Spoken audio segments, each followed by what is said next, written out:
Hey gang, Joyce with Skipping Calves Farms here. I am in the middle of making some WCA according to Korean natural farming methods. What is WCA? It stands for water soluble calcium.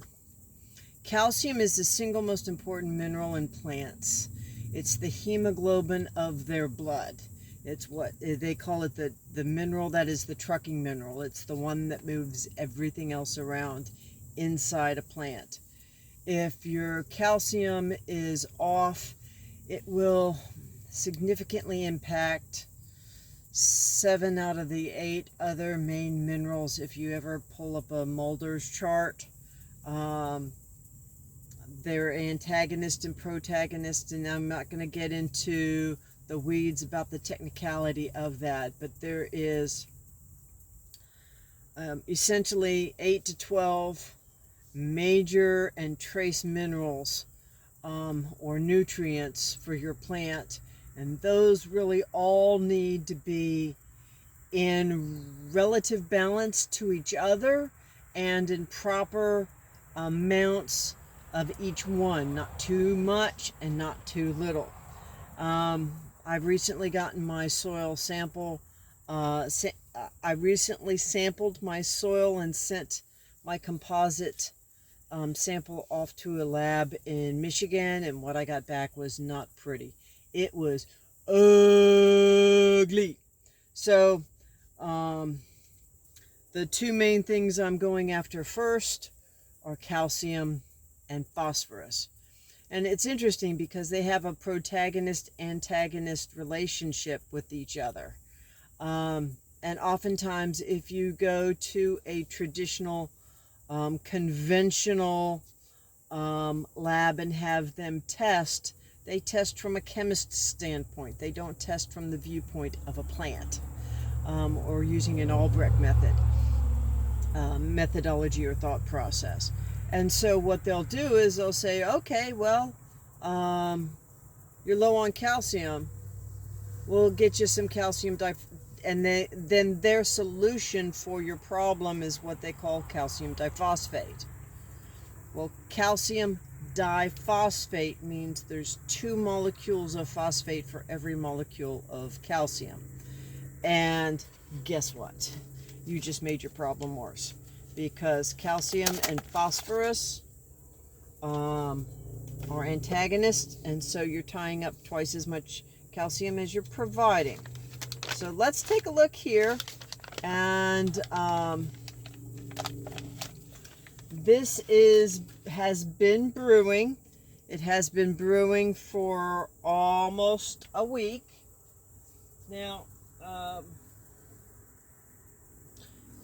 If any of you have been listening to my other videos, you will realize that a lot of times I will do the best I can with what I have, as opposed to going out and spending a lot of money for getting exactly what they suggest that you do. If no one is familiar with Korean natural farming, there is a website called Biomei. I believe it's spelled Biomei, by Chris Trump out in Hawaii.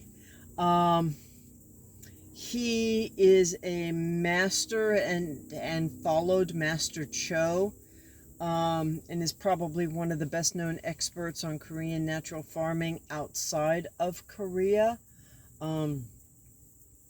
Chongsang Cho is his son, and his son is establishing his own system called Jadam, which I also use Jadam's IMO or IMS for indigenous microbial solutions. But let's get back to this.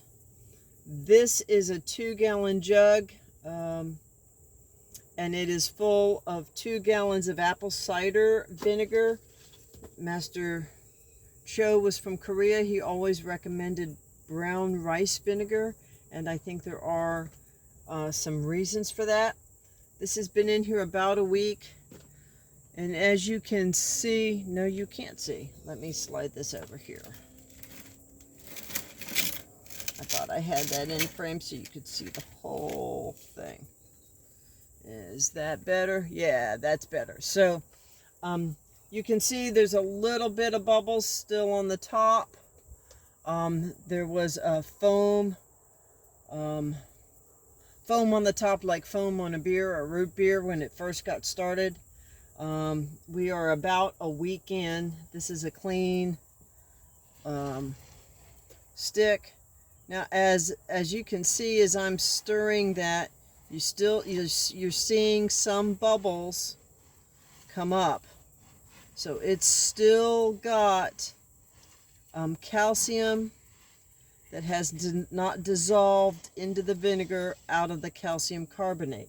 Now, why is it taking this so long when the recommendation is only to do it for 5 to 7 days? Well, if you'll notice, as I'm moving that stick around, you can see that some of those particles are pretty good sized. If you watch Chris Trump's explanation and the supplies he suggests that you get, he suggests you get what they call coral sand. Now, I've got a background in science, and the science I have my best background in is geology. Sand is principally, as a geologist, a size category. Well, as you can see, these chunks are a whole lot bigger than these little tiny sand grains down here. So guess what? It's going to take these a lot longer to dissolve than it is these. Why can I say that? Because these were originally about this size.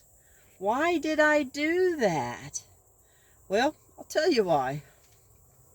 Because I had a great big 50-pound bag of heated, treated oyster shell grit that I had purchased a while back for my chickens. And why would I want to go and spend $20-$30 for a 10-pound bag, or I'm not sure what the price is, but I think it's at least 10 or 20 bucks for 10 pounds of quote-unquote coral sand that you would get for like an aquarium. Why would I do that when I've already got calcium carbonate here? And it's essentially the same thing. Now, it is a different grain size. Could I have put this in like a little grinder and ground it down to sand? Absolutely. Why didn't I not choose to do that? Because I decided not to, because I understand the chemistry a little bit better than most, and understood that it's not going to be any big deal if it takes me 2 weeks instead of 5 to 10 days. Chris, I think, mentioned he lets it go sometimes 10 days with the sand. So if I let it go 2 weeks with the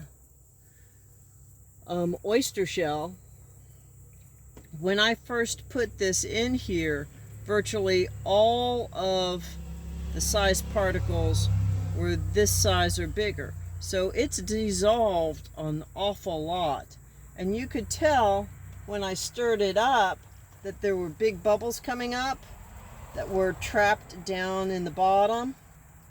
And you can also see it looks a little bit more murky. Well, that could be some of the calcium coming out, or that could be some of the micro bubbles that will take a while to come up to the surface. The smaller the bubble, the slower it's going to rise. So I had not been in here and I had not looked in on it for several days. It's like I said, it's been right at a week. I haven't looked at it in probably 4 or 5 days, and I just wanted to see how it looks. I'm happy with how it looks. I'm going to cover it back up. I am all into purposing and repurposing. If this brown paper looks familiar, it should. It's just a chunk of brown paper that came out of a shipping box. If this bungee loop looks familiar, it should. I use it all over my chicken tractor. It's one of my favorite universal kind of go-to tools for holding things down. Why go out and buy string or rubber bands when that bungee loop fits absolutely perfectly, and I've already got it here. So with that, I'm very pleased with what I see. I'm not surprised by what I see. I'm actually pleased because look, all of this sand here, these small particles here, all of this calcium that was in these is now dissolved in the vinegar. If any of y'all have ever made bone broth and they say add some vinegar to the water and you let it simmer for a couple of days, the bones literally get to the point where you can bend the bones. That's essentially exactly what we're doing with this oyster shell into this vinegar. Once that's done, I'm just going to pour it back into the bottles that it came out of. I've got it labeled. I bought this online from Bragg's. It was the cheapest vinegar I could find. It's organic, it's raw unfiltered apple cider vinegar. Why not just get distilled vinegar? Well, distilled vinegar is a whole lot different. It actually is a chemical that when your body takes in distilled vinegar, it makes your body more acid. When your body takes in a natural, like apple cider vinegar or brown rice vinegar, it makes your body more alkaline, which is a good thing.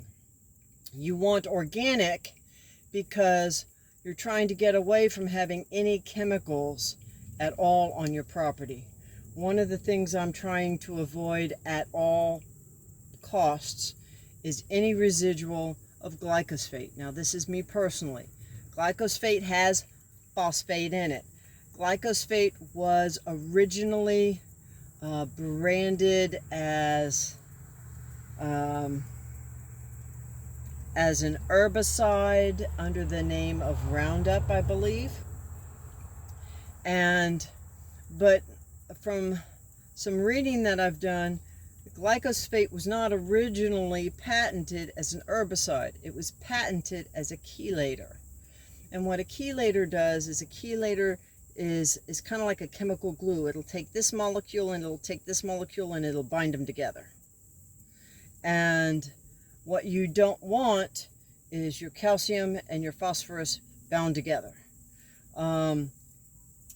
What so many of the fertilizers and the chemical amendments that we've been adding to our soil for the last several hundred years has done is it has taken the minerals and the nutrients that are naturally in the soil and it's put in a chemical substitute.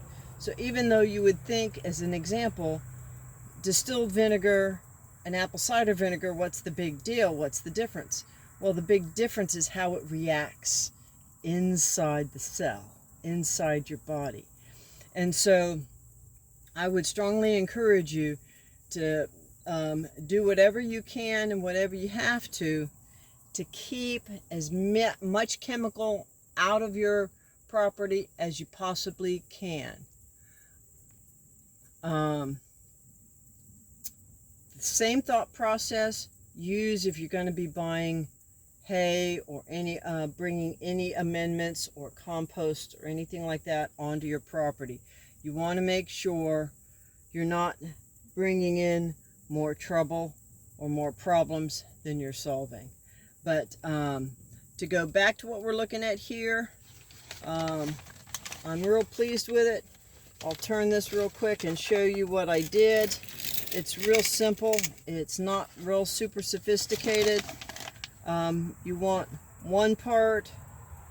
approximately one part of coral sand to 10 parts of vinegar. The level of the vinegar has dropped as this has dissolved. I did the chemistry, and it breaks down to about, speaking from memory, I believe it's about 80,000 parts per million of dissolved calcium in the apple cider vinegar. That's why, if you'll see what I've got here written on the jar, I think you can see that. Can you see that? Yeah. You're only using 1 part per 1,000 of the WCA per water. So that's going to give you, for that gallon of water you're putting onto your plant, approximately 8 parts per million of calcium, which is a good place to start. It's a good, safe place to start. And so with that, gang, I will wish you blessings for the day, and whatever you do, just keep chasing the dream.